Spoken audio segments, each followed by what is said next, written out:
She believed she was taking a stand by throwing out the man wearing the Make America Great Again cap, citing corporate policy as her justification. However, the very next day, that seemingly unimportant customer returned, this time dressed in a suit that likely cost more than her annual salary. When he introduced himself, the truth hit her like a thunderbolt.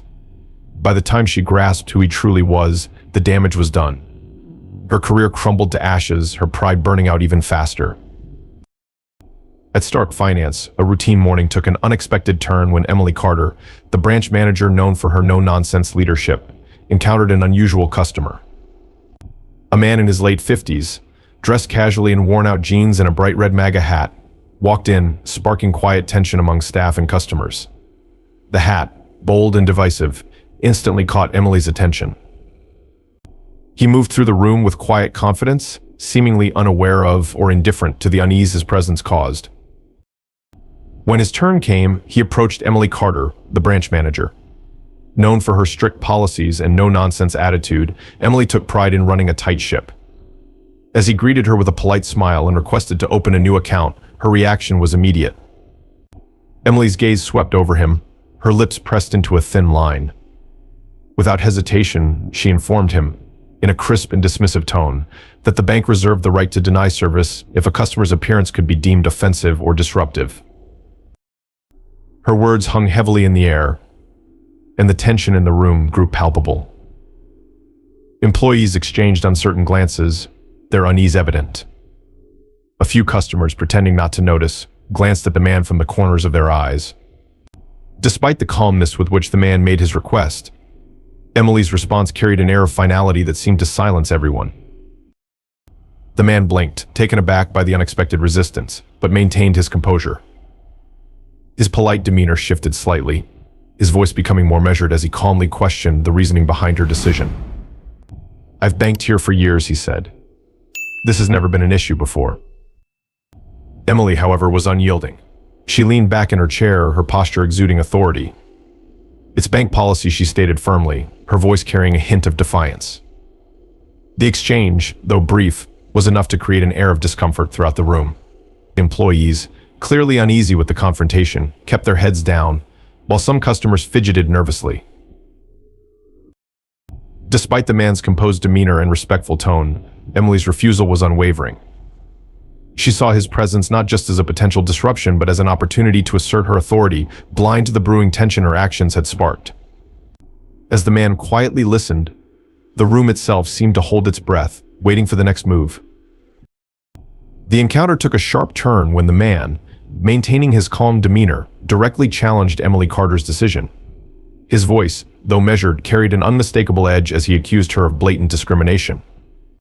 "Are you refusing to serve me because of my hat?" he asked, his tone steady but firm, cutting through the tense silence that had settled over the bank. Emily didn't flinch, her professional composure intact. "We reserve the right to deny service if we believe it's necessary to maintain a comfortable environment for our customers," she replied, her voice crisp and resolute. Her words, delivered with icy confidence, only deepened the unease in the room. The man tilted his head slightly, his polite smile fading as he let out a dry laugh. "So basic customer service has turned into a power trip," he remarked, his tone carrying a quiet defiance. "This is discrimination, plain and simple." As the confrontation unfolded, the tension became almost unbearable. Staff avoided eye contact, pretending to focus on their tasks, while customers watched cautiously, their curiosity barely concealed. Despite the man's composed warnings and pointed words, Emily stood her ground. With a sharp gesture, she signaled for security. "Alex, escort this gentleman out," she commanded. The man's calm exterior remained unbroken, but his parting words delivered with unnerving clarity lingered in the air, like a warning you're making a mistake. The man stood there for a moment, silent and composed, as the weight of the situation hung heavily in the room. The employees behind their desks and the customers scattered throughout the bank could feel the tension, a quiet pressure that made everyone uneasy. Emily Carter, the branch manager, remained seated, her expression cool and unwavering. She had made her decision, and as far as she was concerned, the matter was closed. But the man wasn't done. He looked around the room, his gaze sweeping across the employees and customers alike. It wasn't an angry or accusatory glance. Instead, it was calm, calculated, and unnervingly steady, as though he was mentally taking note of every face in the room. His quiet demeanor made his presence all the more unsettling. The faint smirk on his face was gone, replaced by an expression that was impossible to read, but carried an unmistakable air of authority. Finally, he turned back to Emily. "You'll remember this moment," he said, his voice calm yet cutting, the words delivered with an edge that made the room feel colder. "I guarantee it." There was no shouting, no dramatic gestures, just a quiet certainty that somehow carried more weight than any raised voice could. Emily's expression didn't falter, but there was a flicker of something in her eyes, perhaps doubt, perhaps annoyance. She straightened her posture, smoothing the front of her blazer as if to regain control of the situation. "Back to work, everyone," she said sharply, addressing the room without looking at anyone in particular. Her voice, though commanding, lacked the usual edge of confidence she was known for. The man adjusted his bright red MAGA hat and turned toward the exit, his movements deliberate and unhurried. As he walked away, employees exchanged uneasy glances, the air thick with a mix of curiosity and apprehension. Even the security guard Alex, who had reluctantly approached the man moments earlier, seemed unsure of himself, standing awkwardly by the door as the man made his way out. When the man reached the door, he paused, turning back one last time. His gaze locked on Emily, who stared back with her usual steely composure. "You're making a mistake," he said, his voice louder now, carrying across the room. "It's a big one. And trust me, it's not going to end the way you think." The words lingered, reverberating in the heavy silence that followed. Some customers froze mid-step, their curiosity now fully piqued. A few employees pretended to focus on their tasks, but their eyes darted nervously toward Emily and the man. The sense of finality in his tone was impossible to ignore.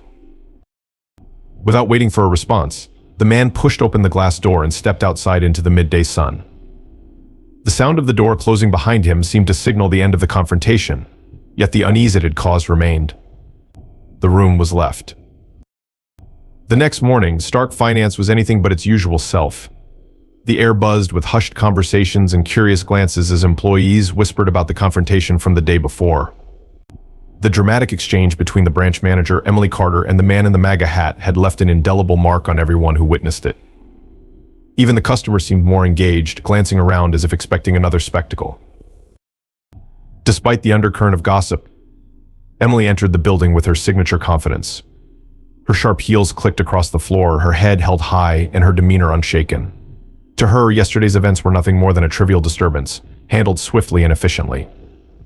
She carried on as usual, issuing orders and maintaining her air of authority, as if the confrontation had already been forgotten. By midday, the office had settled into its typical rhythm, or so it seemed. That calm was interrupted when the glass doors swung open to reveal two men in impeccably tailored suits. Their presence was immediately commanding, the kind that made everyone in the room sit up a little straighter. The first man, tall with a polished demeanor, scanned the room with an assessing gaze, while the other lingered near the door, his sharp eyes taking in every detail. The taller man approached Emily's desk with purpose, his movements deliberate. "Miss Carter," he said, his tone polite but firm. "We'd like to have a word with you in private. Please follow me to the conference room." For the first time, Emily faltered. Though her outward composure remained intact, a flicker of uncertainty crossed her face. Of course, she replied smoothly, rising from her chair. Her mind raced as she followed the man, heels clicking on the tiled floor. Was this about yesterday? Surely not. She had handled the situation by the book, or so she believed. As the door to the conference room closed behind her, Emily found herself face to face with a moment that would define her career. Sitting at the head of the table, exuding authority in a tailored suit, was the man she had dismissed the day before. This time, however, there was no hat, just the calm, piercing gaze of someone who had been underestimated. As Emily Carter stepped into the conference room, her confident stride faltered the moment her eyes landed on the man seated at the head of the table. Gone was the casual attire and bright red MAGA hat from the day before. Now, he was dressed in a perfectly tailored suit, radiating authority and composure. For a brief moment, the polished air of professionalism Emily always wore seemed to crack. "Good afternoon, Miss Carter," the man began, his voice calm yet commanding. "Allow me to introduce myself properly. My name is Marcus Williams, and I own this bank. Emily's breath caught, the weight of his words hitting her like a freight train. For a moment, she couldn't find her voice. You're the owner, she managed to stammer, the sharp confidence in her tone replaced by disbelief. Marcus nodded, leaning back in his chair with a composed smile. That's correct. And yesterday I had the unfortunate experience of witnessing firsthand how you choose to interact with our clients. His voice was steady, but each word carried a quiet authority that left no room for doubt. Emily tried to interject, desperate to defend her actions, but Marcus raised a hand to silence her. Please let me finish, he said firmly. Your behavior was not just unprofessional, it was unacceptable. Marcus Williams leaned forward slightly, his composed demeanor unyielding as he delivered his verdict. Miss Carter, your actions yesterday were not only inappropriate but entirely unacceptable, he began, his tone calm yet firm. This bank prides itself on treating every client with dignity and respect, regardless of their personal beliefs or appearance. What I witnessed was a complete failure to uphold that standard. Emily Carter's face paled as she attempted to defend herself. Mr. Williams, I was only trying to enforce, she started, but Marcus raised a hand, cutting her off. I'm not interested in excuses, he said sharply, his voice carrying the authority of someone used to being in control. Your behavior demonstrated clear bias, poor judgment, and an inability to handle conflict professionally. These are not qualities we can tolerate in someone representing this institution. The finality of his words struck Emily like a blow. As of this moment, your employment with Stark Finance is terminated, Marcus stated firmly. You'll receive your final paycheck and instructions for collecting your belongings.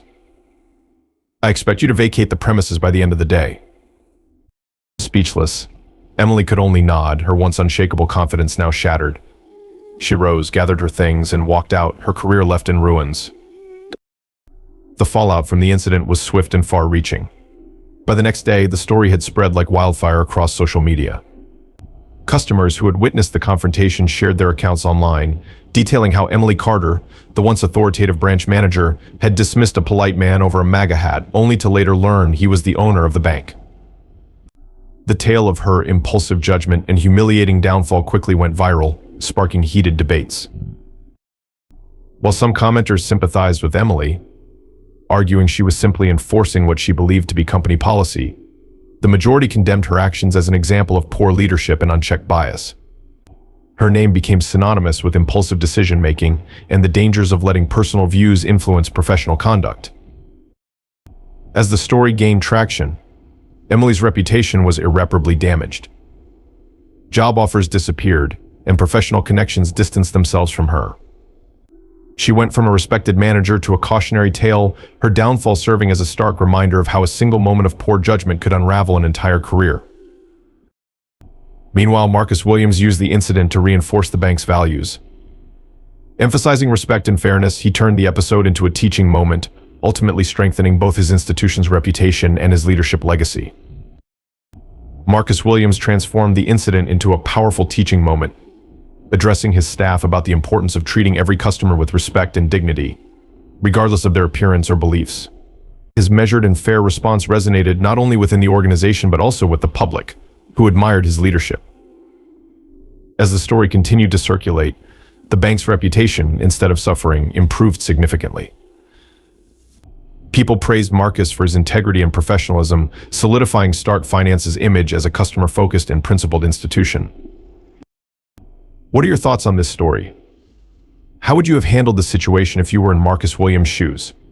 Have you ever experienced or witnessed something similar in your life? Share your perspectives in the comments below. We'd love to hear from you. Don't forget to like, share, and subscribe if this story resonated with you, and stay tuned for more real-life tales.